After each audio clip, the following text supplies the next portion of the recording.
माणा गांव में मौत का तूफान। हिमस्खलन में फंसे 55 लोग, लेकिन नैनीताल के 2 भाइयों ने मौत को दी मात। उत्तराखंड के चमोली जिले के माणा गांव, जहां बर्फ की चादर ओढ़े पहाड़ किसी परिकथा से कम नहीं लगते, बीते शुक्रवार को एक भयावह हादसे का गवाह बना। बर्फबारी और हिमस्खलन के कारण 55 लोग बर्फ में फंस गए। ठंड का कहर जान पर बनाई और मौत चारों तरफ नाच रही थी। लेकिन इस अंधकार में भी नैनीताल के 2 भाइयों नरेश बिष्ट और दीक्षित बिष्ट ने मौत को ठेंगा दिखा दिया। हल्द्वानी के बरेली रोड के रहने वाले नरेश और दीक्षित माणा गांव में काम कर रहे थे जब प्रकृति ने रौद्र रूप दिखाया। चारों ओर सिर्फ बर्फ ही बर्फ थी। सांसें जमने लगे, हाथ पैर सुन्न पड़ने लगे, लेकिन हौसले कायम थे। इसी बीच रेस्क्यू ऑपरेशन शुरू हुआ। सेना, आईटीबीपी और एसडीआरएफ की टीमों ने अपनी जान की बाजी लगाकर राहत अभियान चलाया और 50 लोगों को बाहर निकाला गया। नरेश के पिता धन सिंह बिष्ट की आखिरी बार अपने बेटे से शाम 8 बजे बात हुई थी।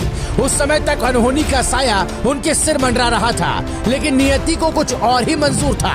नीम करौली बाबा की कृपा, माँ दुर्गा की दुआएं और सेना के वीर जवानों के साहस से नरेश और दीक्षित सुरक्षित अस्पताल तक पहुंचाए गए।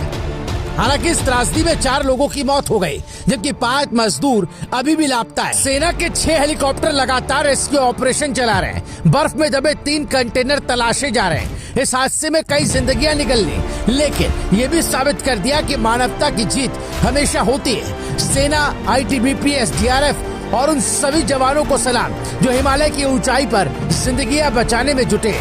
और हाँ, नरेश और दीक्षित जैसे जिंदा दिल जाबाजों को भी, जिन्होंने साबित कर दिया अगर हौसले बुलंद हो तो मौत भी हार मान जाती है। Bureau report, रायशुमारी।